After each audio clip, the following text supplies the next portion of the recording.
Bom dia, turma. Seguinte, hoje a gente vai falar sobre a importância das proteínas dentro da nossa alimentação. As proteínas, elas são um dos três macronutrientes, além das gorduras e dos carboidratos, nós temos as proteínas capazes de ofertar energia, ou seja, carboidrato, gordura e proteínas possuem calorias. Essas calorias somam, por exemplo, dentro da quantidade total da nossa dieta. E as proteínas, assim como os carboidratos, eles possuem 4 calorias em 1 grama, enquanto a gordura possui 9 calorias dentro de 1 grama. Então, o carboidrato e a proteína no nível calórico são semelhantes. No entanto, é muito importante que a gente entenda que eles têm funções metabólicas e respostas dentro do nosso organismo de forma diferente. E na atualidade, a gente tem uma tendência muito grande, devido à oferta da indústria, de consumir alimentos ricos em gorduras e carboidratos. Por isso que se atentar às fontes de proteínas dentro de uma dieta equilibrada é fundamental. E dessa maneira, a gente conseguir também olhar para os alimentos como fonte de proteínas fará toda a diferença. Porque a gente tem a carne contendo proteína. Agora, a carne não é proteína, a carne é fonte de proteína. Só que se a gente compara um peito de frango com uma picanha, a picanha vai ter também gordura. E aí é que entra um ponto que se torna num todo prejudicial, pensando na quantidade de proteínas. Porque se você, eu como carne, eu como proteína, mas junto com essa proteína também vem muita gordura. Então é importante que a gente busque sempre, pensando em nutrição de forma mais eficiente, conseguir ter cada nutriente de forma bem encaixada dentro da sua alimentação. Isso por quê? Porque, como eu falei, a gente tem a ter uma tendência do consumo exacerbado de gorduras e proteínas devido a uma oferta industrial imposta para a gente. Tá? Então a gente vai falar um pouco sobre a importância do consumo de proteínas dentro da nossa alimentação, sabendo de diversos potenciais benefícios capazes de serem trazidas por tal consumo. Como, por exemplo, a gente quando pensa no processo de emagrecimento, a proteína ela é fundamental. Por quê? A proteína, primeiro ponto, é que ela possui um processo digestivo mais lento quando comparado a carboidratos e gorduras. E essa redução do processo digestivo gera uma resposta de saciedade a nível hipotalâmico. Então, se você está saciado, você vai ter menos chances de consumir mais alimentos, mais calorias. Então, ter a adequação da quantidade de proteínas vai promover a saciedade dentro da sua alimentação. Outro ponto é, quando a gente consome proteínas, a gente reduz a perda de massa muscular. Ou ainda, a gente pode até ganhar massa muscular dependendo do estímulo de treino. E quando a gente tem massa muscular, olha só, olha a explicação que eu vou te dar. A pessoa com pouca massa muscular é como se fosse um carro 1.0. Ela gasta pouca gasolina, ela queima pouca caloria. Agora, a pessoa que tem mais massa muscular, ela é como se fosse um carro 2.0.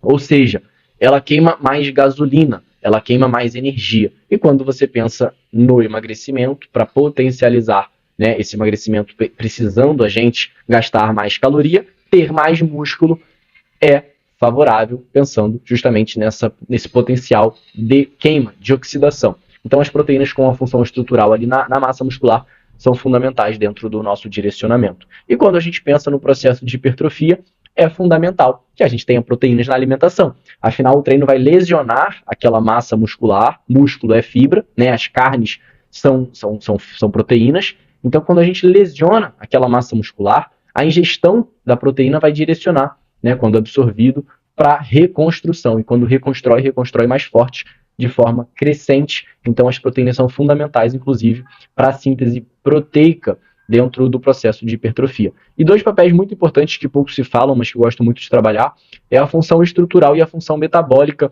do consumo de proteínas. Por quê? Tem muita gente que consome colágeno, mas a dieta não supre a quantidade de proteínas de forma adequada. Por que eu estou falando isso? As proteínas são vários aminoácidos juntos, ou seja, vários aminoácidos juntos formam uma proteína. E o colágeno é uma proteína, são aminoácidos específicos ligados que formam a proteína colágeno, peptídeo colágeno, a gente chama. Então, quando você suplementa o colágeno, mas a sua alimentação não tem a quantidade adequada de proteínas para a estruturação do corpo, não quer dizer que aquele colágeno vai para onde você quer para a saúde da sua pele, para a saúde da sua articulação, enfim. Então, antes da suplementação de colágeno, a gente adequar as proteínas é fundamental, pensando na função estrutural, porque consumir as proteínas de forma adequada vai melhorar a quantidade de aminoácidos que formaria possível colágeno para estruturar a saúde do seu cabelo, para melhorar a qualidade da sua pele, para fortalecimento das suas unhas. E, além da função estrutural, a gente tem a função fisiológica do consumo das proteínas. Qual seria essa função fisiológica? Esses aminoácidos, né, esse fragmento de proteínas, eles são precursores de insulina e precursores de GH. A insulina é um hormônio relacionado ao metabolismo de carboidratos, então consumir proteínas, ter um metabolismo de proteínas adequado favorece o metabolismo de carboidratos, isso é muito bacana. E o GH é um hormônio que favorece a produção e síntese de massa muscular e também o gasto calórico, ou seja, também favorece a queima de gordura.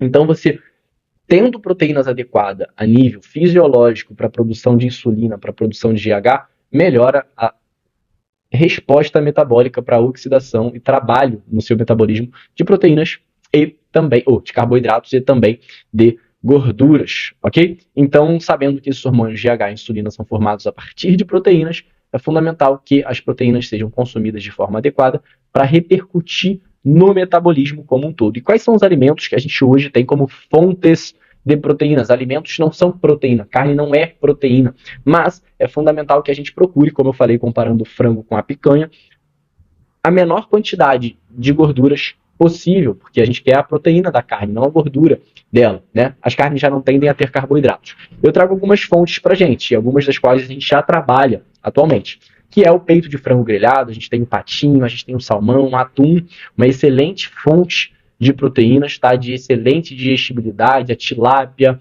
a gente tem também a merluza. Eu gosto muito de fazer o trabalho com o consumo de ovos e derivados lácteos, então queijo Minas Frescal, iogurte integral, ricota, cottage, se aplicam muito bem dentro da alimentação. E aí a gente tem ali um direcionamento também mais vegetariano, mais vegano, com o consumo de grão de bico e lentilha, tá? A combinação de arroz e feijão, de leguminosas com cereais, melhora o valor biológico, que é o que a quantidade diversa, né, desses aminoácidos que eu falei. Por quê? O arroz possui um aminoácido que não tem no feijão, e o feijão possui um que não tem no arroz. Quando a gente combina, a gente eleva essa diversidade, melhorando o que o nosso corpo precisa, que é essa diversidade para direcionar para o cabelo que precisa, para a pele que precisa e para a unha que precisa. E hoje no mercado a gente também tem iogurtes proteicos para facilitar a nossa ingestão, esses derivados lácteos aí, concentrados em proteínas, para que a gente consiga carregar e levar sempre com a gente.